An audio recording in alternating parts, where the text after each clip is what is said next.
Assalamualaikum warahmatullahi wabarakatuh dan juga selamat pagi. Kami ucapkan selamat datang pada seluruh partisipan yang sudah hadir pada event pagi hari ini. Kami ucapkan kembali selamat datang dalam acara Solo Cardiovascular Forum in conjunction with Solo One Day Course of Heart Failure 2021. Dan ini tentu saja merupakan event tahunan dan tahun ini merupakan kali keempat Departemen Kardiologi dan Kedokteran Vaskular Universitas 11 Maret mengadakan event ini. Dan juga tentu masih dalam rangka suasana pandemi COVID-19, sehingga kita adakan secara online. Dan partisipan yang berbahagia, hari ini kita sudah masuk ke sesi yang kedua, yaitu hari ini kita masuk ke sesi Solo Cardiovascular Forum 2021, di mana kita akan mengupas tuntas update di bidang ilmu jantung dan juga pembuluh darah secara detail. Dan juga kami ucapkan terima kasih kepada para sponsor yang sudah mendukung acara ini.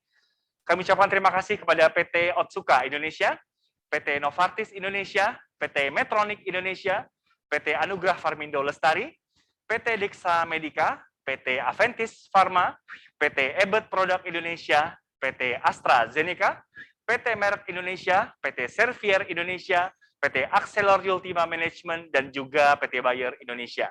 Dan tahun ini kita mengusung tema Cardiovascular Disease, Management and Prevention for Better Quality of Life.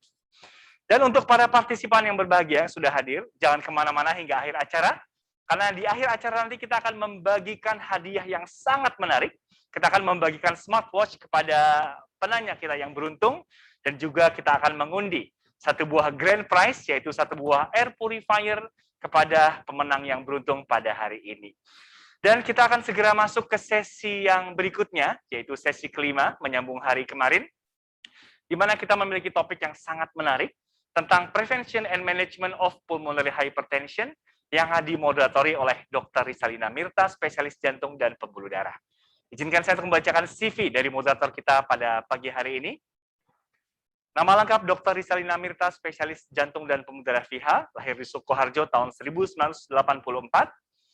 Dan saat ini beliau sebagai staf pengajar Departemen Jantung dan Pembuluh Darah Fakultas Kedokteran Universitas 11 Maret Rumah Sakit Universitas 11 Maret, dan juga sebagai dokter spesialis jantung dan pembuluh darah Rumah Sakit Universitas 11 Maret.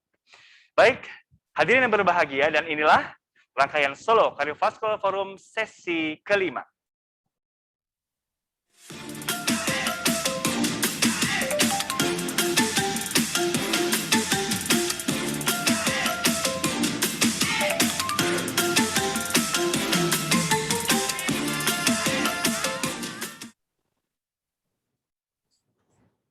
Assalamualaikum warahmatullahi wabarakatuh. Selamat pagi, selamat datang kepada seluruh peserta Simposium Solo Cardiovascular Forum dan Solo Course on Heart Failure 2021. Kita tiba di hari yang kedua dari rangkaian SCF dan SOK HF 2021. Terima kasih pada Dr. Rizal yang sudah memperkenalkan dengan sangat bersemangat. Saya yakin para peserta masih sangat bersemangat pagi ini. Kita akan memasuki sesi yang kelima atau sesi pertama dari rangkaian simposium hari kedua, di mana pada sesi yang kelima ini kita akan mengangkat tema tentang Prevention and Management of Pulmonary Hypertension. Pada sesi yang kelima ini kita akan mendatangkan dua orang speaker. Yang pertama adalah Dr. Lucia Kristinarti, spesialis penyakit dalam, spesialis jantung pembuluh darah konsultan FIHA. yang akan membawakan topik tentang screening for congenital heart disease, dan speaker yang kedua adalah Dr.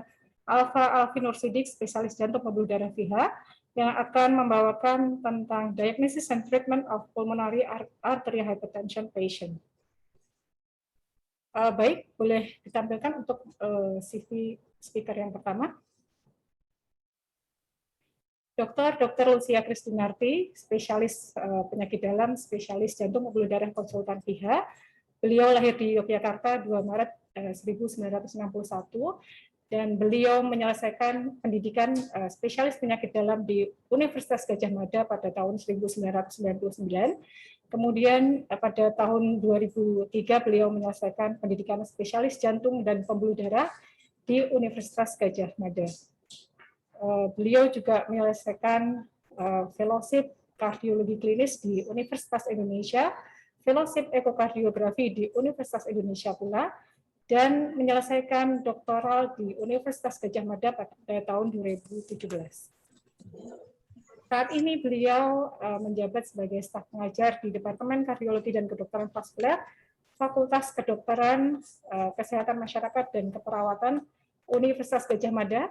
Kemudian beliau merupakan asosiat profesor Departemen Kardiologi dan Kedokteran Vaskuler FKKMK UGM, Ketua Pulmonary Hypertension Working Group dari Indonesian Heart Association sejak tahun 2020 hingga sekarang, dan merupakan anggota Indonesian Society of Echocardiography dari tahun 2010 hingga sekarang. Lalu speaker yang kedua, Dr. Alfa Alfi Nursidik, spesialis jantung pembuluh darah VH. Beliau lahir di Temanggung 2 Maret 1988. Beliau menyelesaikan pendidikan spesialis jantung dan pembuluh darah di Fakultas Kedokteran Universitas 11 Maret pada tahun 2018. Saat ini beliau menjabat sebagai staf pengajar di Fakultas Kedokteran Universitas 11 Maret, Departemen Kardiologi dan Kedokteran Vaskuler FKUNS. Baik. Kita langsung saja menginjak untuk tema yang pertama tentang screening for congenital heart disease.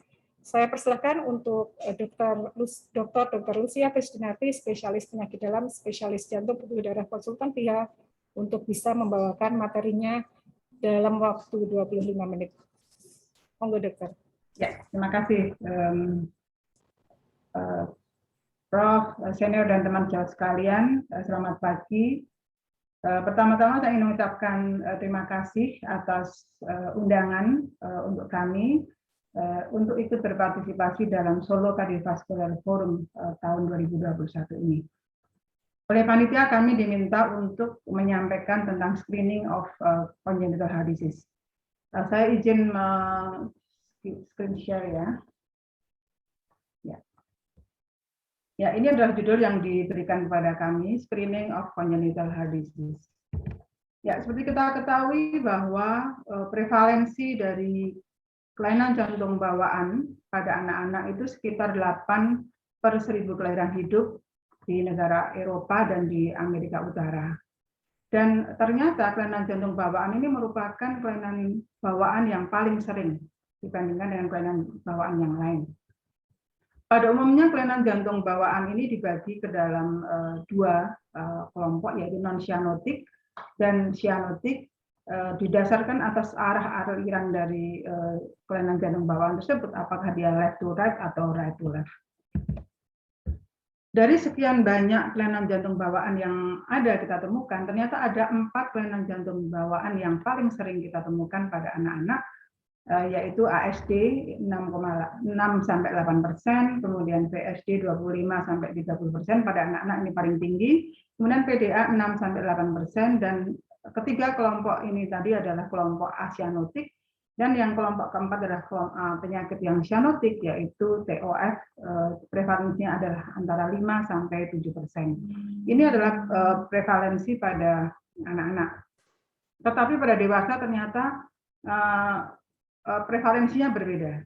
Dari data yang kami kumpulkan di Sarjito, yang kami beri nama Cohort PH Registry, yang kami mulai pada tahun 2012 dan ini sudah masuk tahun ke-10, kami mengumpulkan pada orang dewasa yaitu 18 tahun ke atas, kami sudah berhasil mengumpulkan sebanyak 1.452 pasien dengan hipertensi paru, di mana kalau kita lihat penyebab dari hipertensi paru ini mayoritas adalah kelainan jantung bawaan, yaitu 94,5%.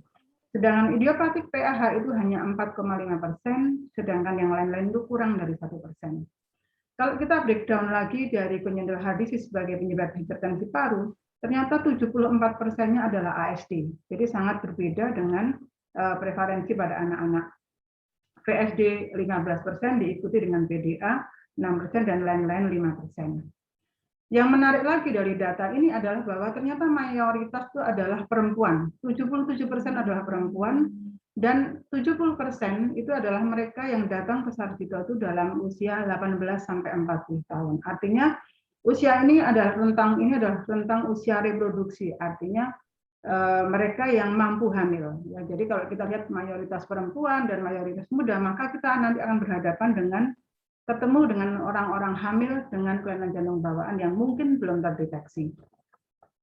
Dari data kateterisasi jantung kanan yang kita kerjakan, ternyata mereka yang datang itu 84% sudah dalam kondisi hipertensi paru, sudah mengalami komplikasi mulai dari ringan, sedang, berat, dan bahkan ada yang datang dengan sudah mengalami suatu sindrom Eisenmenger. Sedangkan sebenarnya kalau mereka datang dalam kondisi belum ada pH atau pH masih ringan, maka sebenarnya bisa defect tersebut dikoreksi, baik dengan surgery atau dengan suatu device, dan itu sudah kami kerjakan di Rumah Sakit Sarjito. Nah, apa yang kami kumpulkan tadi sudah kami publikasikan di PNC Kardiovaskuler tahun lalu, di mana dari 1.012 pasien yang kami laporkan pada publikasi ini, ternyata 73,4%-nya adalah ASD, di mana dari ekokardiografi kita sudah mendapatkan adanya pH pada 77,1%, tetapi dengan right heart cath kita menemukan yang sudah mengalami pH adalah 66,9%, dan 18,7% sudah mengalami suatu sindrom Eisenmenger. Kami juga mengumpulkan data-data ibu hamil dengan kelainan jantung di Sarjito dalam 5 tahun terakhir. Kami mendapatkan data 311 ibu hamil dengan kelainan jantung, dan ternyata yang cukup mengagetkan adalah bahwa kelainan jantung bawaan itu ada 40%. Jadi jauh lebih besar dibandingkan rema, kemudian hipertensi sebagai penyebab kelainan jantung pada ibu hamil. Jadi ini sesuatu yang memprihatinkan lagi, ya. Jadi karena ternyata prevalensinya cukup tinggi pada mereka ibu-ibu yang baru ditemukan adanya suatu kelainan jantung bawaan ketika mereka hamil. Dan ternyata hipertensi pulmoner berat dan penurunan fungsi ventrikel kanan ini ternyata berkaitan dengan mortality maternal pada ibu hamil dengan kelainan jantung bawaan yang tidak terkoreksi. Ini adalah publikasi kami juga pada pulmonary circulation tahun 2019 kemarin.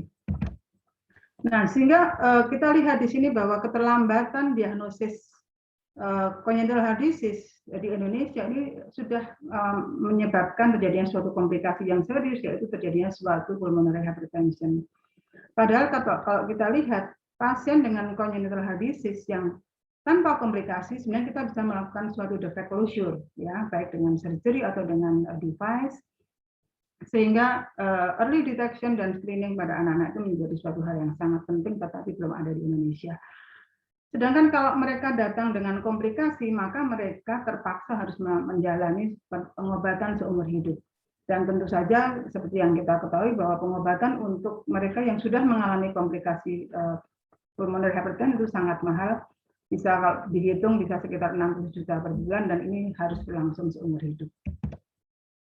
Jadi apa yang ada di Indonesia, keterbatasan awareness tentang pH belum ada atau kurang, kemudian diagnosis yang belum tepat, kemudian ketersediaan obat yang belum ada, yang belum lengkap, kemudian juga screening program yang belum jalan. Ini kami tuangkan dalam publikasi kami yang baru rilis tahun ini, Pulmonary Arterial Hypertension Indonesia, Current Status and Local Application of International Guidelines, ini dengan beberapa teman dan senior kami, Prof. Bambang. Ini kami menuliskan review tentang kondisi kita di Indonesia.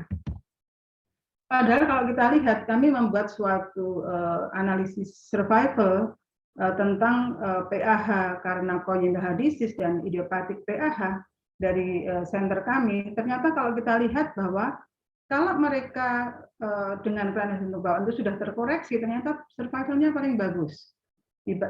Urutan berikutnya adalah congenital heart disease yang uncorrected, dan yang prognosis paling jelek adalah idiopatik PAH. Ini kami bikin analisis dari 250 pasien kami yang kami ikuti sampai 5 tahun. Nah, bagaimana kita mendiagnosis kelainan jantung bawaan? Saya kira semuanya sudah memahami, mulai dari anamnesis, pemeriksaan fisik, kemudian EKG, kemudian ronsen fototoraks, echo, dan kateterisasi jantung kanan. Jadi kita tahu bahwa kateterisasi jantung kanan ini merupakan suatu gold standard untuk diagnosis pulmonary arterial hypertension. Nah, yang pertama tentang EKG. Saya kira EKG bisa memberikan petunjuk kepada kita tentang kelainan jantung bawaan. Sebagai contoh ASD ini kita temukan mereka dengan EKG, gambar EKG seperti RTDD atau right ventricular hypertrophy bagi mereka yang sudah mengalami PH. VSD dan PDA ini adalah suatu defect L2 shunt yang post-tricuspid. Ini biasanya berdampak pada left ventricle, sehingga gambaran EKG-nya biasanya adalah left ventricle hypertrophy. Sedangkan kalau sudah mengalami pulmonary hypertension, maka biasanya kemudian terjadi suatu biventricle hypertrophy atau terjadi suatu right ventricle hypertrophy. Kelainan yang keempat yang sering kita dapatkan adalah TOF, cyanotic heart disease, yang ini sebenarnya lebih gampang didapatkan karena seringkali dari anak sudah mengalami suatu cyanosis. Ini EKG-nya biasanya juga mengalami suatu pembesaran ventrikel kanan. Nah, kemudian oximeter, saya kira hampir semua sekarang orang punya, karena era COVID ini orang kepengen melihat saturasi oksigen, dan ternyata ini sangat membantu untuk mendeteksi kelainan jantung bawaan. Kalau dia saturasinya rendah, kita pikirkan kemungkinan suatu kelainan jantung bawaan yang cyanotik. Meskipun pada mereka yang acyanotik akhirnya bisa menjadi cyanotik ketika sudah terjadi suatu sindroma Eisenmenger. Ronsen fototoraks juga sangat membantu untuk mendiagnosis kelainan jantung bawaan. Bisa terjadi suatu pembesaran jantung kanan atau pembesaran jantung kiri, tergantung dari kelainan jantung bawaan yang ada. Kemudian ekokardiografi ini merupakan suatu tools yang sangat penting, ya, di mana kita bisa melihat adanya shunt pada interarterial septum, pada ASD. Ya, kemudian juga VSD, misalnya kita akan melihat adanya shunt dari left ventricle ke right ventricle ketika masih alirannya masih dari kiri ke kanan. Juga dari PDA misalnya, clue-nya adalah,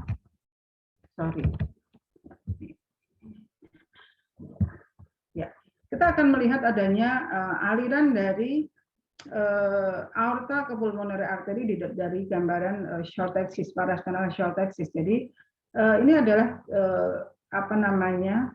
tiga clue untuk mendiagnosis ASD, VSD, dan PDA. Di samping ada gambaran-gambaran yang lain yang tidak saya kemukakan pada presentasi ini. Jadi kita harus melakukan echo yang lengkap untuk menegakkan diagnosis kelainan jantung bawaan tersebut. Nah, selain itu kita juga harus menentukan apakah sudah terjadi suatu probability of pulmonary hypertension. Jadi syaratnya adalah sudah terjadi suatu tricuspid regurgitation. Dari situ kita akan bisa mengukur velocity-nya, dan kemudian kita bisa mengklasifikasikannya menjadi low, intermediate, dan high probability of PH tergantung dari velocity-nya. Jadi kalau kurang dari 2,8 kita katakan low, kemudian kalau lebih dari 3,4 itu high.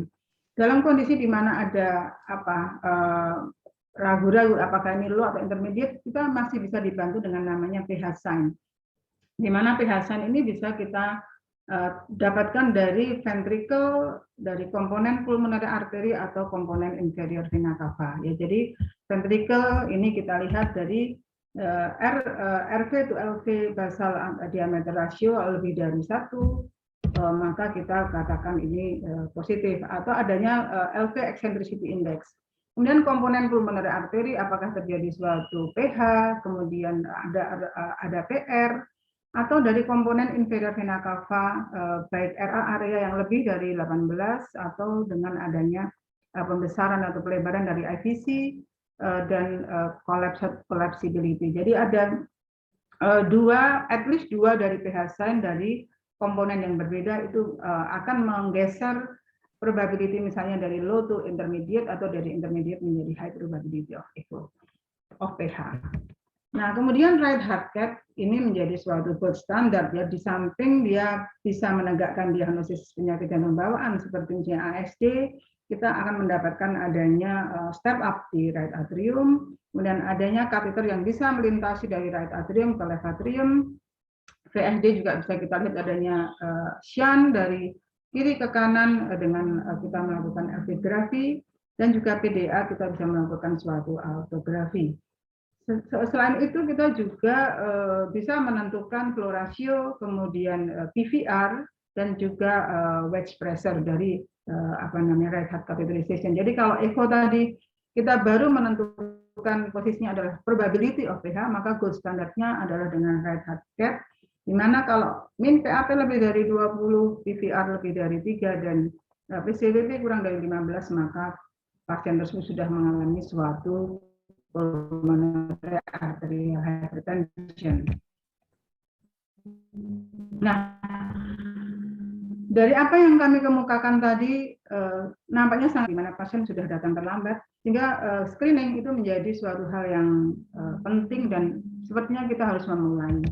Nah, kita ingin melihat kondisi di itu sebagai contoh. Kebetulan kami berkolaborasi dengan Jepang, dan mereka kita lihat ternyata mereka sudah melakukan suatu screening itu sejak seorang ibu itu masih hamil.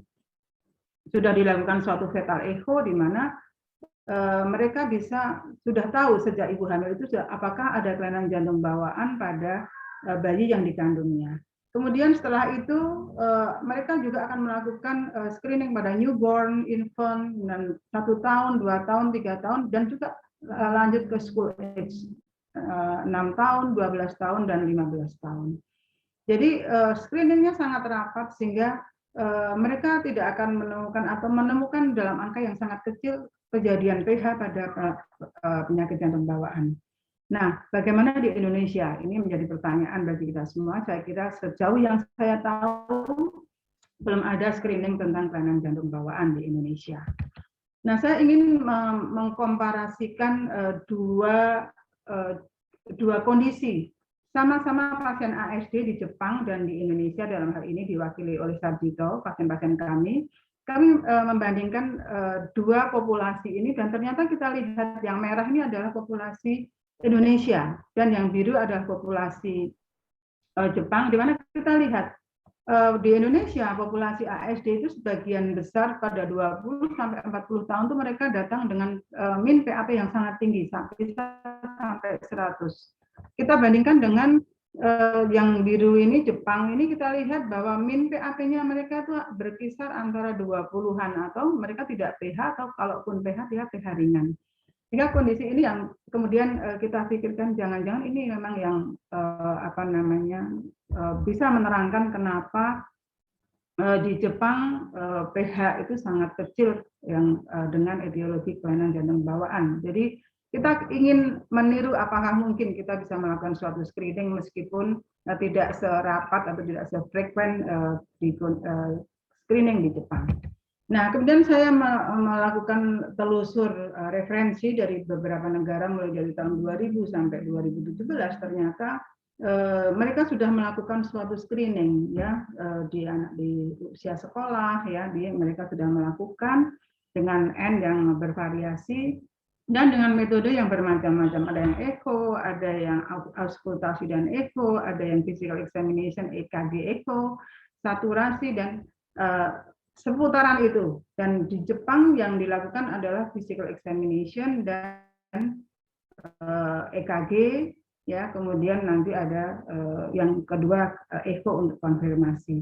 Sehingga kami mencoba melakukan itu di Sarjito, di DIY. Jadi kami melakukan screening pada anak sekolah, dan ini pada tahun 2018 dan 2019 kita mendapatkan 6.116 murid dan kita lakukan screening dengan pengukuran saturasi oksigen, auskultasi, dan ECG, dan kami mendapatkan 18 pasien dengan anak dengan kelainan jantung bawaan. Meskipun ini masih berjalan karena kemudian ketabrak pandemi, sehingga kita tidak bisa melakukan screening pada mereka yang kita curigai sebagai secondary screening. Nah, ini tadi yang saya sampaikan, kita melakukan screening pada murid sekolah kelas 1 ini di 4 kabupaten di dan 1 kota Madya, Yogyakarta, oleh tenaga kesehatan dari Puskesmas dalam program penjaringan kesehatan yang sudah rutin dilakukan pada anak kelas 1. Nah, ini dibantu oleh tim kami, kita lakukan pengukuran saturasi, auskultasi, dan EKG.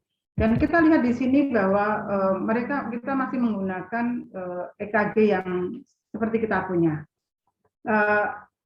Apa yang kami lakukan sudah kami publikasikan juga di jurnal Cardiology in the Young, di jurnal di Inggris, di mana kami menyampaikan pentingnya suatu screening, di mana kami menyampaikan bahwa screening yang kami lakukan itu dengan menggunakan auskultasi dan EKG 12 lead. Dan dari screening kami mendapatkan prevalensi 3 per mil, ini lebih rendah daripada prevalensi di dunia. Kemungkinan karena kita masih ada kekurangan dalam screening tersebut. Kita lakukan screening pertama adalah dengan fisik diagnostik, yaitu dengan auskultasi yang dilakukan oleh tenaga kesehatan di Puskesmas dan tim kami, kemudian ECG dan saturasi oksigen. Jadi ini dilakukan di sekolah dan di Puskesmas. Kemudian kalau kita menemukan adanya suatu abnormalitas baik dari auskultasinya atau dari EKG-nya, maka kita lanjut ke secondary screening, yaitu dengan ekokardiografi. Ini kita rujuk ke rumah sakit tipe C atau rumah sakit tipe B di masing-masing kabupaten dan kota, di mana saat ini sudah ada kardiolog di masing-masing kabupaten dan kota.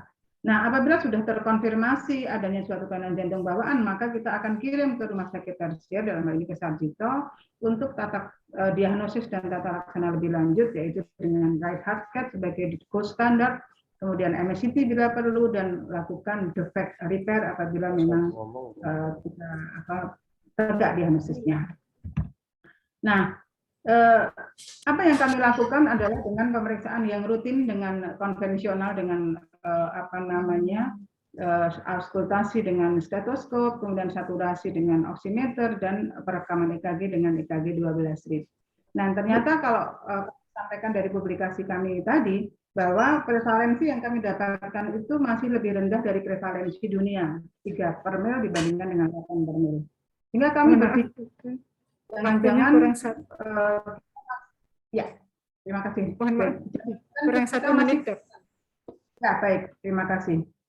Tinggal sedikit slide-nya. Sehingga kami melakukan suatu pemeriksaan dengan EKG 6 lead ini tadi, dengan hanya ditempelkan pada pergelangan kaki. Ini kita mencoba memakai alat itu dan kemudian dihubungkan ke handphone. Sehingga kita bisa, meskipun yang mengerjakan guru UKS misalnya, itu bisa kita tinggal kita yang menginterpretasi. Kemudian juga auskultasi ini kita mencoba menggunakan stemoskop, di mana tinggal menempel di titik-titik yang kita perlukan, kemudian ditransfer ke handphone dan kita bisa melakukan verifikasi. Nah, kemudian kami juga melakukan edukasi dan screening pada pasien-pasien kami di PH klinik yang kami ada dan penyembuhan heart disease. Dan kami juga melakukan screening pada familial, jadi mereka yang sudah tegak diagnosis sebagai congenital, kemudian kita lakukan screening pada keluarganya, dan ternyata kita mendapatkan sekitar 10% dari mereka yang sudah terdiagnosis sebagai kelainan jantung bawaan, keluarganya ternyata ada 7 orang dari 67, artinya sekitar 10%. Itu adalah cara yang kedua dalam kami melakukan suatu screening kelainan jantung bawaan. Juga karena tadi perempuan banyak yang hamil datang dengan kelainan jantung bawaan yang belum terdeteksi, kami melakukan screening pilot project di suatu puskesmas dengan fasilitas rawat inap bersalin, dan ternyata kami juga mendapatkan kelainan jantung bawaan yang asimptomatik pada mereka yang ibu hamil. Dan kami sudah publikasikan ini screening pilot project pada ibu hamil di Puskesmas Tegalrejo, Yogyakarta, Indonesia. Dan apa yang kami pikirkan tadi sudah kemudian kami sampaikan ke gubernur kami, Sri Sultan, bahwa screening itu menjadi suatu hal yang sangat penting, kami sampaikan begitu, dan beliau menyambut dengan sangat baik. Dan saat ini kami sedang menyusun draft rancangan peraturan gubernur untuk pelaksanaan deteksi dini penyakit jantung pada anak. Moga-moga paling lambat tahun depan pergub ini sudah keluar dan kita bisa mulai melaksanakan screening kelainan jantung bawaan pada anak-anak SD. Nah, sebagai kesimpulan, prevalensi dari kelainan jantung bawaan yang tidak terdeteksi di Indonesia itu masih tinggi, di mana sebagian besar mereka datang sudah dalam keadaan terlambat dengan komplikasi berupa hipertensi paru. Beberapa negara sudah melakukan program screening kelainan jantung bawaan secara reguler, tapi di Indonesia belum, sehingga kita perlu melakukan suatu inisiasi program screening kelainan jantung bawaan pada anak usia sekolah, kemudian mungkin juga pada calon pengantin dan pada ibu-ibu hamil sebagai suatu langkah awal untuk supaya kita bisa seperti Jepang contohnya. Terima kasih. Ini sedikit foto dari tim kami, tim Kohat PH. Tahun ini kami mendapatkan award dari Fakultas Kedokteran UGM atas upaya-upaya kami dalam penelitian pada kelainan jantung bawaan. Terima kasih, semoga bermanfaat. Terima kasih dokter atas paparannya yang sangat menarik. Sayangnya waktu yang membatasi kita, tapi kita lanjutkan pada sesi diskusi saja dok. Kemudian kita langsung melanjutkan pada topik yang kedua yang akan disampaikan oleh Dr. Alfa Alvin Nursidik, spesialis jantung pembuluh darah PH dengan topik Diagnosis and Treatment of Pulmonary Artery Hypertension Patient. Kepada Dr. Alvin, saya persilahkan waktu 25 menit.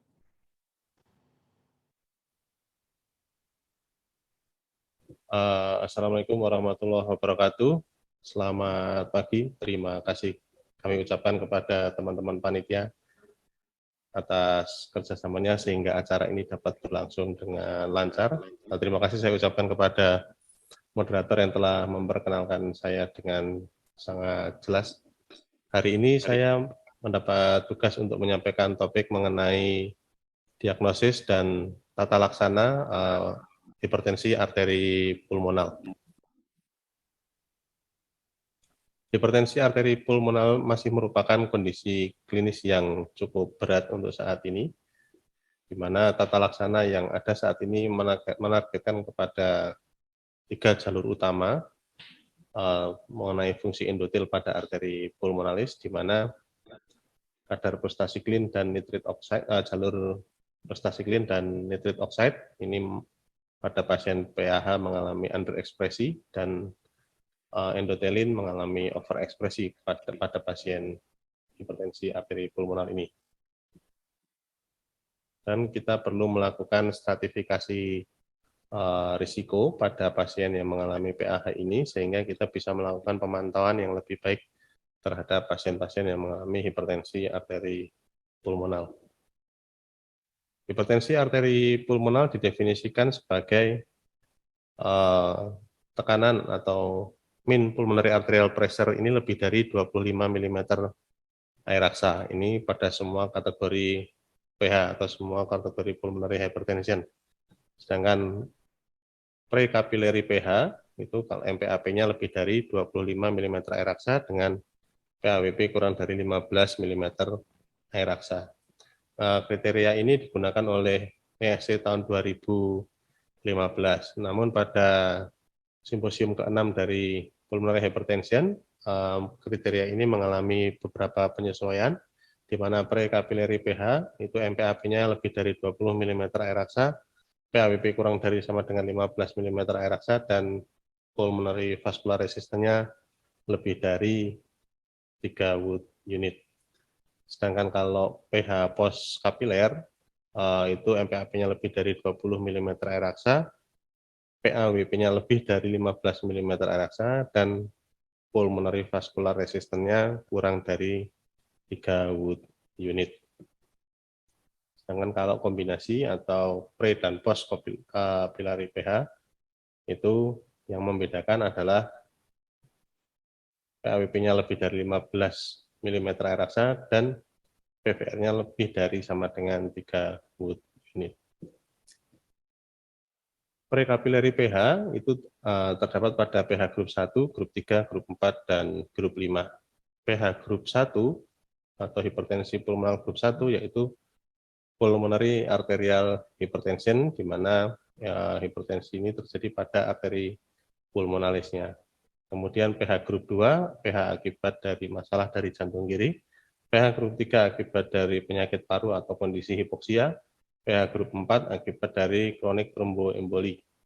Kemudian pH grup 5 adalah pH yang masih belum jelas atau penyebabnya masih suatu hal yang multifaktor. Secara kapasitas fungsional, pH dibagi menjadi 4, sebagaimana klasifikasi NIHA pada gagal jantung. pH dibagi menjadi 4, yaitu kelas 1 apabila kondisi pH ini tidak menyebabkan keterbatasan aktivitas fisik pada pasien, tidak ada sesak, tidak ada nyeri dada, tidak ada sinkop. Kemudian kalau kelas 2 ini dengan aktivitas adanya pH ini hanya mengganggu aktivitas yang hanya mengganggu pasien secara ringan saja, jadi masih bisa beraktivitas seperti biasa dan nyaman ketika istirahat. Kelas 3 kalau aktivitasnya ini sangat mulai terganggu, namun kondisi istirahat masih baik. Sedangkan kalau kelas 4, kondisi hipertensi pulmonal ini menyebabkan pasien tidak dapat melakukan apa-apa atau adanya gejala ini muncul ketika pasien tersebut meskipun dengan kondisi istirahat. Bagaimana kita mendiagnosa suatu pulmonary arterial hypertension? Kita melihat dulu apakah ada sign atau gejala dan simptom atau gejala atau tanda pada pasien ini, apakah mengarah ke kondisi hipertensi pulmonal, misalkan gejala sesak nafas, kemudian sesak pada malam hari, mudah capek, angina, sinkop, kemudian kaki yang bengkak, adanya asites, merupakan tanda-tanda yang mengarah kepada kondisi hipertensi pulmonal.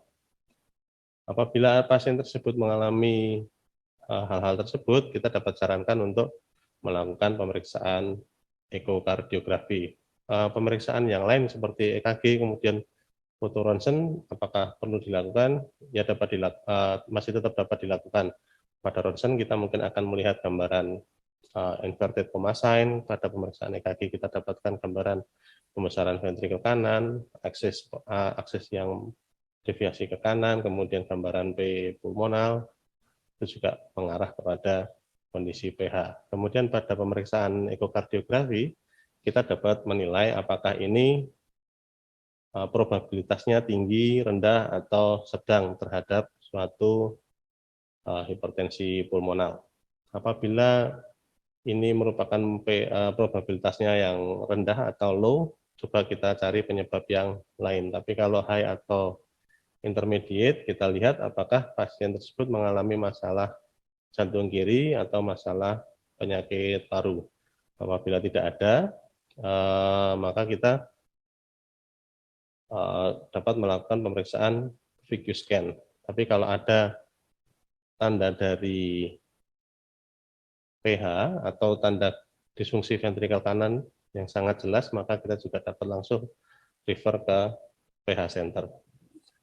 Karena VQ scan ini di Indonesia belum ada, kita bisa lompat langsung ke refer ke pH center untuk dilakukan pemeriksaan lebih lanjut. Apakah curiga terhadap suatu CTEP? Kalau curiga suatu CTEP akan dilanjutkan pemeriksaan CT arteriografi pulmonal untuk melihat apakah adanya trombus pada arteri-arteri pulmonalis. Kemudian apabila tidak mencurigakan ke arah sana, dapat dilakukan kateterisasi jantung kanan. Kita akan menilai mean pulmonary arterial pressure, kemudian PAWP dan PVR menggunakan kriteria yang disebutkan di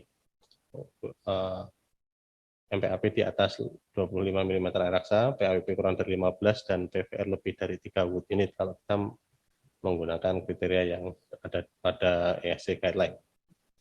Kemudian apabila terpenuhi kriteria tersebut, kita akan cari apakah penyebabnya dari congenital heart disease, kemudian connective tissue disease, apakah ini suatu terkait heritable atau genetik, atau apakah ini terkait dengan obat. Nanti akan kita cari PAH yang apa yang terjadi pada pasien ini. Untuk menentukan probabilitas dari hipertensi pulmonal menggunakan ekokardiografi, kita nilai TR Vmax pada pemeriksaan ekokardiografi. Kalau TR Vmax-nya kurang dari 2,8 atau tidak didapatkan TR, maka probabilitas pH-nya rendah. Disebut probabilitas tinggi apabila TR Vmax-nya lebih dari 3,4 tanpa, meskipun tidak didapatkan tanda pH yang lainnya, ini merupakan probabilitas tinggi. Apabila TR Vmax-nya antara 2,9 sampai 3,4 dan didapatkan tanda pH yang lain, maka probabilitasnya juga tinggi. Untuk probabilitas yang sedang, apabila TR Vmax-nya antara 2,9 hingga 3,4 tanpa disertai tanda pH yang lain, atau TR Vmax-nya kurang dari 2,8 namun didapatkan tanda pH yang lain, maka masuk kriteria sedang. Tanda pH yang lain meliputi pada ventrikel kita lihat rasio diameter basal ventrikel kanan dibanding kiri lebih dari 1, kemudian pendataran dari interventricular septum, atau pada kita lihat lebih sering kita sebut dengan adanya D-shape pada ventrikel kiri. Kemudian RV outflow acceleration time-nya kurang dari 105, early diastolic PR velocity-nya lebih dari 2,2, dan diameter arteri pulmonalnya mengalami dilatasi lebih dari 25 mm. Sedangkan parameter vena cava inferior bisa kita lihat, diameter vena cava inferior lebih dari 21 mm dengan kolapsibilitas kurang dari 50% apabila pasien tersebut sniff, atau kurang dari 20% apabila inspirasi biasa. Area dari atrium kanan pada saat fase akhir sistolik lebih dari 18 cm persegi merupakan juga tanda ke arah hipertensi pulmonal. Untuk menegakkan diagnosa hipertensi arteri pulmonal, memang idealnya kita menggunakan kateterisasi jantung kanan. Namun karena tidak semua center atau layanan memiliki fasilitas untuk melakukan kateterisasi jantung kanan, maka diusulkan menggunakan modalitas ekokardiografi untuk kita dapat segera memulai terapi hipertensi arteri pulmonal ini pada pasien-pasien kita. Untuk menentukannya dengan cara satu, didapatkan adanya probabilitas yang tinggi pada kriteria pemeriksaan ekokardiografi, E per E prime kurang dari 15 dan PVR lebih dari 3 unit menggunakan formula Abbas.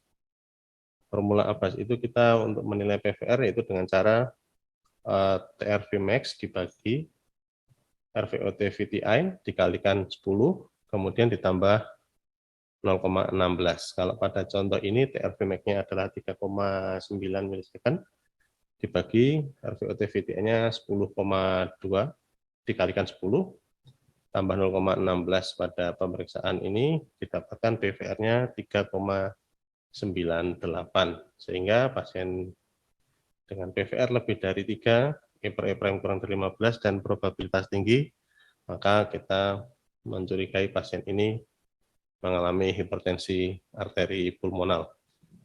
Langkah selanjutnya adalah kita melakukan asesmen risiko pada pasien yang mengalami hipertensi arteri pulmonal ini untuk menentukan prognosis dari pasien. Ada high risk, intermediate, dan low risk.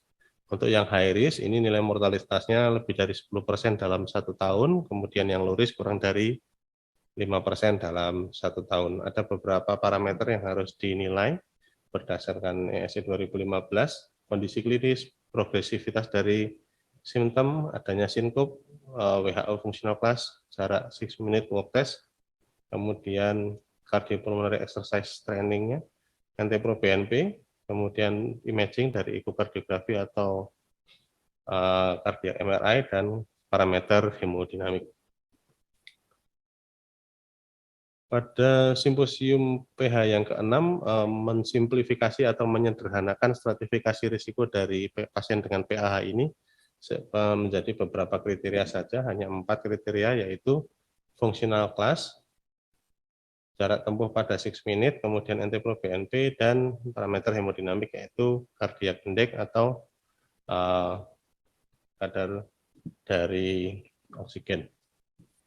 Disebut low risk apabila didapatkan 3 kriteria low risk tanpa ada 1 kriteria yang high risk. Sedangkan disebut high risk apabila terdapat 2 kriteria high risk, termasuk salah satunya adalah kriteria hemodinamik, cardiac index kurang dari 2,0 dan SpO2 kurang dari 60%. Sedangkan untuk yang intermediate risk itu apabila tidak memenuhi kedua kriteria high atau kriteria yang low risk. Tujuan dari kita melakukan tata laksana pasien PH ini adalah membawa pasien kita kepada kondisi atau status yang low risk, sehingga diharapkan survivalnya semakin meningkat.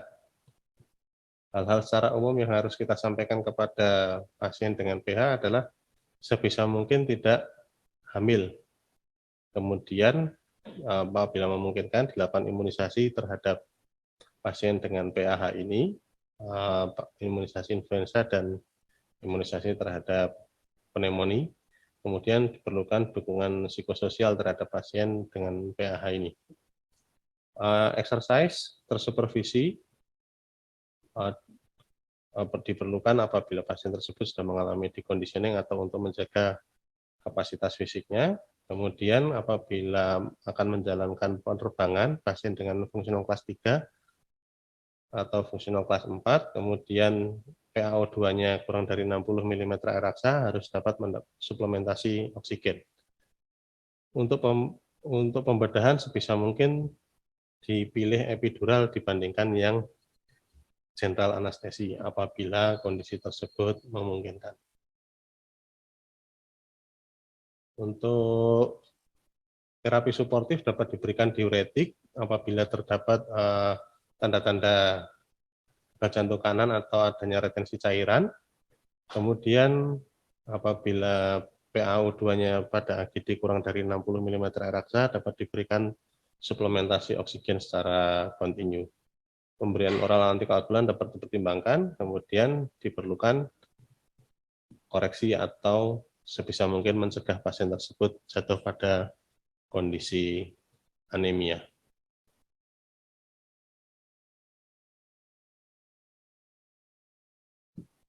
Untuk terapi untuk terapi spesifik PH dapat dimulai dengan pemberian high dose CCB apabila pasien tersebut saat kita lakukan kateterisasi jantung didapatkan reaktif terhadap vasoreactivity test, yaitu MPAP-nya turun ke 40 mm air raksa dengan penurunan 10 mm air raksa pada saat kita lakukan vasoreactivity test.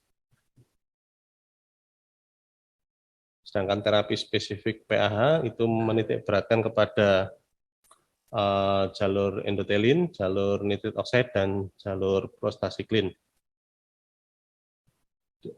Di mana pada pasien-pasien dengan PAH ini terjadi overekspresi dari endotelin dan overekspresi dari endotelin dan underekspresi dari prostasiklin dan nitrit oxide.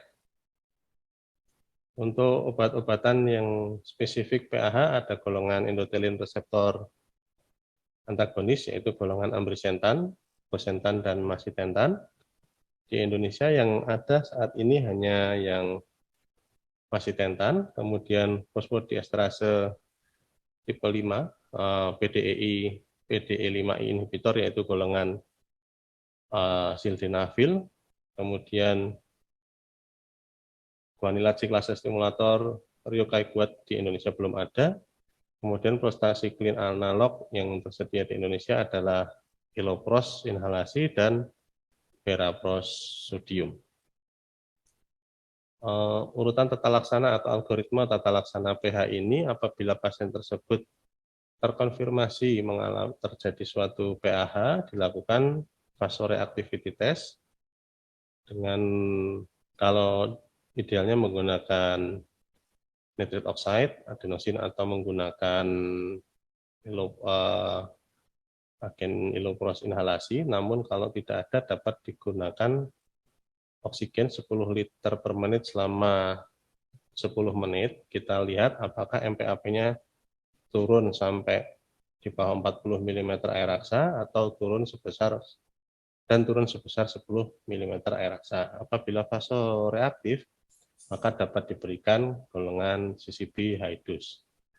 Tapi kalau tidak vasoreaktif, dinilai stratifikasi risiko pasien tersebut apakah low, intermediate, atau high. Kalau pasien tersebut high risk, akan diberikan terapi kombinasi secara langsung. Kemudian apabila low, dapat diberikan inisial monoterapi atau inisial kombinasi. Kemudian dilakukan evaluasi selama 3 bulan setelah pengobatan, dinilai stratifikasi risikonya lagi, apakah low risk atau intermediate high. Kalau intermediate high, maka dapat diberikan 3 kombinasi terapi. Kalau low, evaluasi kemudian 3-6 bulan lagi. Apabila pasien tersebut sudah mendapatkan on-top medical treatment namun masih mengalami kondisi intermediate atau high untuk risiko stratifikasi risikonya, maka dapat dipertimbangkan untuk terapi pembedahan. Untuk rekomendasi pemberian monoterapi pada pasien hipertensi arteri pulmonal ini, untuk golongan penghambat fosfodiesterase tipe 5, kita bisa menggunakan sildenafil. Untuk pada pasien yang presentasinya saat datang ke kita itu WHO kelas 2, kelas 3 maupun kelas 4. Kemudian untuk analog prostacyclin, kalau WHO kita bisa memberikan ilopros inhalasi kalau presentasinya saat datang ke tempat kita WHO kelas 3 atau kelas 4. Kemudian kalau beraprosodium pada saat datang ke tempat kita presentasi klinisnya fungsional kelas 3. Untuk golongan yang endothelin reseptor antagonis yang tersedia saat ini adalah macitentan, kita dapat berikan saat WHO kelas 2, kelas 3 ataupun kelas 4 untuk sebagai terapi monoterapi awal atau monoterapi inisial. Untuk obat-obat yang ada di sini, obatnya semuanya per oral, hanya yang ilopros yang diberikan secara inhalasi. Ilopros ini lebih sering diberikan pada pasien-pasien yang kita rawat di kondisi critical care atau di ICU. Pemberian ilopros ini dapat menurunkan secara cepat dari mean pulmonary artery pressure-nya pada pemberian kurang dari 30 menit setelah inhalasi. Jadi ini sangat bermanfaat untuk menurunkan tekanan dari arteri pulmonalis atau menurunkan MPAP dan memperbaiki cardiac output. Ini efek short term-nya ilopros inhalasi ini baik sehingga sering kita gunakan pada kondisi-kondisi pasien yang mengalami perburukan fungsional kelas atau pasien yang mengalami critical pH. Untuk terapi kombinasi yang direkomendasikan dari ESC adalah ambrisentan dan tadalafil.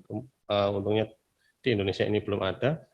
Untuk terapi kombinasi yang lain dapat dimulai dengan pemberian endothelin reseptor antagonis dan fosfodiesterase 5 inhibitor, misalkan golongan sildenafil dengan golongan bosentan atau macitentan, itu dapat diberikan untuk terapi kombinasi inisial pada pasien yang intermediate risk pada stratifikasi risikonya. Ini terapi lanjutan apabila pasien tersebut sudah kita berikan terapi kombinasi namun masih intermediate atau high risk.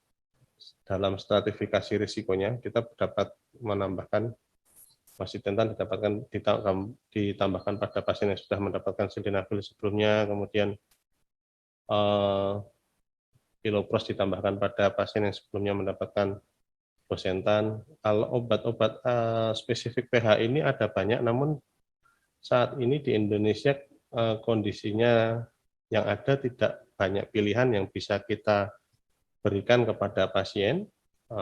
Semoga dengan semakin meluasnya pengetahuan akan pH atau hipertensi arteri pulmonal akan semakin meningkatkan awareness kita sebagai para dokter terhadap hal tersebut, sehingga semakin banyak pasien yang akan lebih banyak pasien yang dapat kita temukan dan dapat kita berikan terapi yang optimal dan dapat menjadi sebuah dorongan sehingga obat yang tersedia di Indonesia untuk tata laksana hipertensi arteri pulmonal ini jadi pilihannya semakin banyak. Hal yang harus dievaluasi saat kunjungan, kita nilai kapasitas kondisi fisik, fungsional kelas, pemeriksaan EKG, jarak 6 menit, kemudian echo, pemeriksaan laboratorium dasar, pemeriksaan darah, kemudian AGD dan kateterisasi jantung kanan ini saat baseline, kemudian dievaluasi pada bulan ke-3, yaitu fungsional kelas, pemeriksaan EKG, jarak 6 menit, dan pemeriksaan lab dasar.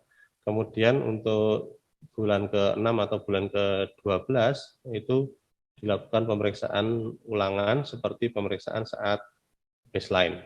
Jadi kalau sudah ulang tahun 1 tahun, dilakukan pemeriksaan seperti pemeriksaan baseline. Kemudian dievaluasi lagi 3-6 bulan setelah dilakukan perubahan terapi, atau kita lakukan evaluasi seperti saat baseline apabila pasien tersebut mengalami kondisi yang memburuk. Demikian presentasi dari kami, semoga bermanfaat untuk rekan-rekan dan teman sejawat sekalian.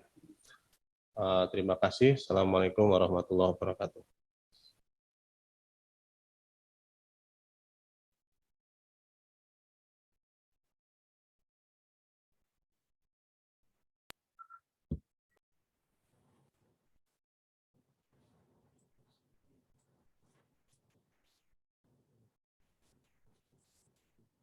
Baik, terima kasih kepada kedua speaker yang telah menyampaikan dua topik yang sangat menarik, di mana sesi yang pertama ini disponsori oleh PT Bayer. Kami ucapkan kepada PT Bayer telah mensponsori sesi yang pertama ini. Kemudian kami mengundang kepada kedua speaker untuk dapat menjawab ada beberapa pertanyaan di sesi diskusi. Pada Dr. Kris dulu, untuk screening di saat yang tahap first screening tadi, bagaimana kriteria untuk perlu dirujuk ke second screening? Saturasi oksigen, auskultasi, EKG 12 lead seperti apa yang kemudian bisa kita curigai untuk perlu dirujuk dilakukan pemeriksaan ekokardiografi? Monggo, Dok. Ya, terima kasih Dr. Mirta. Bisa kita bila kita temukan adanya abnormalitas dari EKG, baik itu RBDB atau RPH atau LPH atau LAE, atau kami juga menemukan pasien dengan total AV dia asimptomatik pada anak kelas umur 6 tahun. Jadi bisa itu satu dari EKG. Kemudian dari auskultasi juga kita temukan bising. Apakah bisingnya berasal dari PSD atau dari PDA, ada systolic murmur ya di left channel border atau continuous murmur di left channel border kedua, kemudian apakah ada pansystolic murmur misalnya di apex misalnya, karena kita pernah menemukan juga mitral regurgitasi severe pada seorang anak kelas 1 SD. Nah, apakah kemudian saturasi kurang dari 95% misalnya, kita entah itu 1 atau 2 atau 3 kita curigai itu, kita kemudian kita kirim untuk ekokardiografi. Jadi bisa dari EKG saja, bisa dari bising saja, atau kombinasi dari keduanya ditambah dengan saturasi oksigen. Saya kira itu, Dr. Mirta. Terima kasih, Dokter. Kita langsung ke pertanyaan yang kedua gitu. Jadi bagaimana prognosis bayi yang terlahir dari ibu dengan PJB, apa saja yang perlu dimonitor dari bayi tersebut. Kemudian ini lanjut pertanyaan yang selanjutnya aja gitu. Ini juga pada ibu hamil, kalau menemui pasien PJB dengan PH yang sedang hamil dan masuk kriteria WHO kelas 4 tapi belum cukup bulan. Bagaimana penanganannya? Apakah perlu diterminasi atau boleh dipertahankan dulu karena seringkali ibu-ibu tetap ingin mempertahankan kehamilannya sampai lahirnya. Monggo, Dok. Ya, terima kasih. Pertama tadi pada bayi ya, jadi tergantung dari kompleksitas dari PJB tersebut. Ya, kalau PJB-nya itu kompleks, apalagi dia cyanosis misalnya, contohnya misalnya PGA ya atau PSDPS dan kompleks-kompleks PJB yang lain, apalagi terdapat pada pasien dengan sindrom Down misalnya. Nah, ini prognosisnya pasti lebih jelek daripada kalau seorang bayi itu mempunyai simple lesion seperti ASD, PSD, PDA yang belum mengalami pulmonal hypertension. Jadi prognosisnya jauh lebih baik. Nah, oleh karena itu yang seperti ini kalau kita temukan lebih dini tentu prognosis dari masing-masing penyakit jantung bawaan itu harus lebih awal. Kemudian tentunya kalau kita ketemu pasien dengan PJB kompleks itu ya harus biasanya ditegakkan di rumah sakit tersier yang mempunyai fasilitas sampai ke kateterisasi jantung ya. Jadi apakah pasien itu perlu dirawat atau tidak itu nanti tergantung dari hasil temuan. Tapi kalau yang lesion, simple lesion biasanya kita akan rencanakan untuk tindakan penutupan kalau belum ada suatu komplikasi penyakit paru misalnya.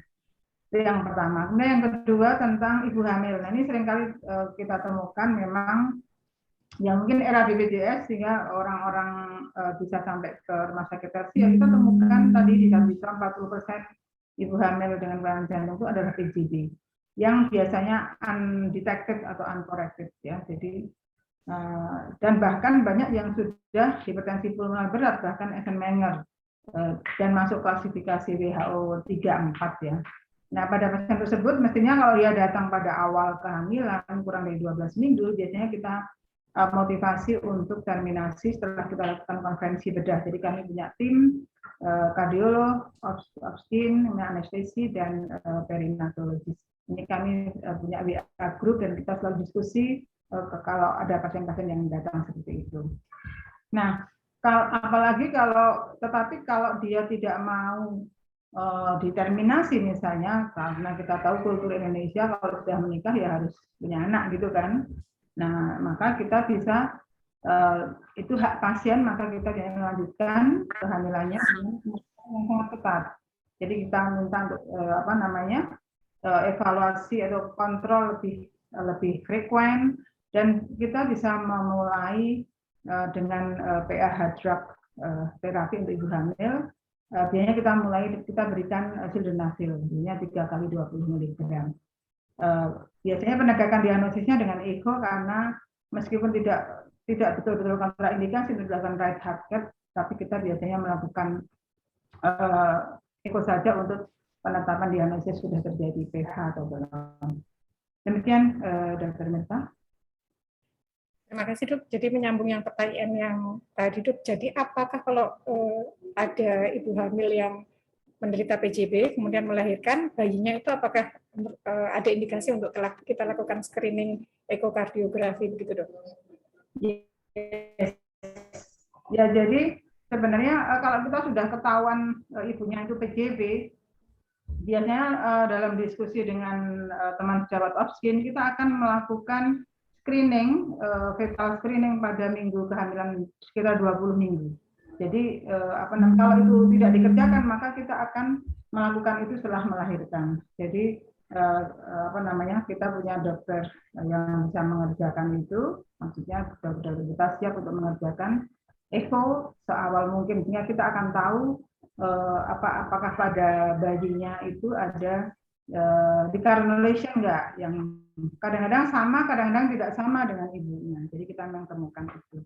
Jadi sebaiknya memang screening kalau tadi kita mengatur di Jepang seawal mungkin. Jadi waktu ibu hamil atau kalau ini tidak dikerjakan pada waktu lahir ya sesegera mungkin kita lihat apakah ada suatu kelainan jantung bawaan pada anaknya. Kira-kira itu, Dokter. Terima kasih, Dokter Chris. Saya beralih ke Dokter Alvin. Seperti yang dijelaskan tadi itu keluhannya PH kelihatannya mirip-mirip dengan keluhan gagal jantung. Bagaimana tips dan trik untuk dokter di layanan primer untuk membedakan dari presentasi klinisnya, Dok, sebelum dirujuk? Jadi kapan ada curiga PH atau ini gagal jantung kah? Begitu. Monggo, Dokter Alvin. Ya, terima kasih atas pertanyaannya. Memang untuk gejala dan tanda dari PH ini sangat mirip dengan keluhan-keluhan dari gagal jantung, mengingat salah satu grup dalam PH itu ada PH jugular lever disease atau PH akibat masalah jantung kiri yang akan lebih sering kita temui. Untuk keluhan bisa sesak nafas, kemudian mudah lelah, kaki bengkak, asites. Kemudian kalau kita lakukan auskultasi, kita cari apakah ada bising tricuspid regurgitasi, atau kita dapatkan juga bisa mencari bunyi pulmonal yang mengeras segmen P2-nya. Kita lihat apakah terdengar lebih keras. Ketika kita menemukan itu, kemungkinan pasien tersebut sudah mengalami PH. Namun ini PH-nya PH kenapa? Apakah ini PH grup 1, 2, 3, atau 4? Nanti harus dilacak lebih lanjut. Untuk pemeriksaan penunjang bisa dilihat dari pemeriksaan EKG, kita lihat apakah ada PH, RAD, atau gambaran P pulmonal. Dan kalau ada ronsen juga bisa membantu apakah gambaran pruning, kemudian sign dan vaskularisasi parunya yang sudah mulai berkurang. Memang untuk presentasi klinisnya sangat mirip. Kemudian clue berikutnya adalah kita cari apakah ada tanda pemeriksaan fisik virus regurgitasi atau P2 mengeras. Nah, baru kita curigai ini suatu PH. Namun untuk membedakan ini PH grup berapa memang diperlukan pemeriksaan lanjutan. Ya, jadi kalau kita lihat di grouping PH atau klasifikasi PH tadi ada PH karena lever disease ya, Dokter. Jadi mungkin memang ada gagal jantung sebelumnya yang kemudian dia memang PH sekunder karena lever disease-nya. Betul begitu ya, Dokter? Ya, kadang bikin agak bingung. Memang gejalanya memang sangat mirip. Baik, kemudian kita berlanjut ke pertanyaan selanjutnya pada pasien dengan PJB pada Dokter Alvin. Jika dilakukan tadi tes reaktivitas, seringkali tidak menunjukkan hasil positif. Kenapa begitu, Dok? Kemudian apakah implikasi perbedaan klinis atau prognosis pasien yang menunjukkan hasil positif dibandingkan yang negatif untuk tes reaktivitasnya, selain untuk pemberian CCB? Baik, kalau kita berbicara soal reaktivitas, jadi kalau pasien dengan PJB yang sudah sudah mengalami hipertensi pulmonal atau PH related to congenital heart disease, memang beberapa sudah tidak reaktif lagi terhadap fase reactivity test karena datang dengan kondisi yang sudah terlambat, di mana bahkan sudah datang pada kondisi Eisenmenger. Pada beberapa kasus yang lesinya pre-tricuspid atau misalkan pada ASD, kondisi ini lebih sering terjadi. Namun kalau pada post-tricuspid, VSD, PDA, lebih sering kita temui dibandingkan yang pre-tricuspid, lebih sering kita temui yang reaktif untuk oksigen test. Perbedaan implikasi klinisnya kalau memang masih reaktif oksigen test, kemudian kita nilai PVR banding SVR, kemudian harinya berapa nanti saat kita lakukan kateterisasi, apakah masih bisa ditutup apa enggak. Kalau masih kriterianya closable, ya akan disarankan untuk ditutup baik dengan device atau dengan pembedahan. Untuk pemberian CCB itu hanya pada PAH idiopatik, hereditary, atau drug related PAH. Tapi kalau untuk congenital heart disease tidak diberikan CCB high dose. Baik, terima kasih. Kemudian kita ke pertanyaan selanjutnya untuk Dr. Alvin kembali. Untuk penentuan probabilitas hipertensi pulmonal, apakah ada kasus khusus di mana stratifikasi probabilitas tersebut tidak bisa kita terapkan? Lalu untuk pemilihan kombinasi yang terbaik untuk high risk patient PAH dalam biaya dan terapinya, bagaimana di Indonesia, Dok? Apakah bisa diberikan, lalu cost-nya bagaimana? Untuk screening atau untuk menentukan probabilitas pulmonary hypertension dengan ekokardiografi menggunakan kriteria yang saya sebutkan di atas. Kita lihat dulu regurgitasi dari trikuspidnya masuk ke kriteria low, intermediate, atau high. Sudah dijelaskan juga oleh Dr. Kristinarti tadi, apabila ada dua penanda lain dari pH, yang tadinya intermediate bisa naik ke high probability. Untuk pemilihan kombinasi, yang pertama, karena ketersediaan obat, variasi ketersediaan obat di Indonesia itu tidak banyak, maka kombinasi yang bisa diberikan adalah, yang terbaik adalah kombinasi yang ada dan tersedia obatnya untuk saat ini di Indonesia dan tolerable atau dapat ditoleransi oleh pasien. Misalkan kita menggunakan sildenafil dan verapros, pasien mengalami keluhan pusing atau hipotensi atau tidak, atau kalau untuk urusan biaya, saat ini obat yang sudah masuk ke list CKN adalah sildenafil 20 mg dan verapros sodium. Semoga obat yang lain, golongan masisentan atau golongan ilopros, dapat masuk ke CKN sehingga dapat membantu lebih banyak pasien yang mengalami PH. Untuk teman-teman yang mempunyai pasien PH dan kemungkinan ada kesulitan untuk biaya pengobatan dan sebagainya, mungkin dapat bergabung dengan PR grupnya di Yayasan Hipertensi Paru Indonesia, di mana di sana ada teman-teman untuk saling sharing. Baik, mungkin untuk pertanyaan terakhir nih, Dr. Alvin, ini menyambungnya dua pertanyaan langsung untuk terapinya. Pada pasien post-CABG dengan cardiogenic shock dengan NPAP 60 mm air raksa dari Swan-Ganz, apakah bisa diberikan milrinone atau ilopros? Kemudian menyambung terapi lagi, CCB mana yang boleh dipakai pada kasus PAH? Oke, untuk yang pertama, kalau post-CABG dengan pH, kita lihat dulu apakah ini pH-nya pH grup 1 atau pH due to liver disease, mengingat pasien ini mengalami CAD. Takutnya sebelum bypass, pasien sudah mengalami pH due to liver disease. Sehingga kalau ilopros itu kan untuk pH grup 1. Kalau pH-nya ternyata memang karena kita nilai, sebenarnya kita bisa nilai apakah estimate E'-nya kalau kita lakukan ekokardiografi, kita dapatkan estimated LA pressure-nya kurang dari 15 atau lebih dari 15. Kalau pada MPAP lebih dari 60, kemudian estimated LA pressure-nya by echo kita dapatkan lebih dari 15, berarti ini kemungkinan adalah pH-nya pH capillary, sehingga mungkin inotropiknya yang dapat digunakan, kita gunakan inotropik golongan lain dan mungkin bisa ditambahkan diuretik. Tapi kalau memang ini pasien ini mengalami shock, kemudian memang kondisinya pH primer atau pH grup 1, milrinone mungkin akan dapat membantu. Yang terakhir, CCB. Singkat saja. Untuk CCB kita bisa menggunakan golongan nifedipin 60 up to sampai 60 mg, kemudian amlodipinnya up to 20 mg, diltiazem atau diltiazem up to 200 mg untuk yang reaktif terhadap vasoreactivity test. Baik, terima kasih. Sebetulnya masih banyak pertanyaan dari kolom Q&A, tetapi memang waktu yang kemudian membatasi kita untuk membahas semua pertanyaan tersebut. Kami ucapkan terima kasih kepada kedua pembicara, Dr. Kris dan Dr. Alvin, atas presentasi dan diskusinya yang sangat menarik. Terima kasih pula kami ucapkan kepada PT Bayer yang sudah mensponsori sesi yang kelima ini. Kurang dan lebihnya kami mohon maaf, kami kembalikan kepada MC.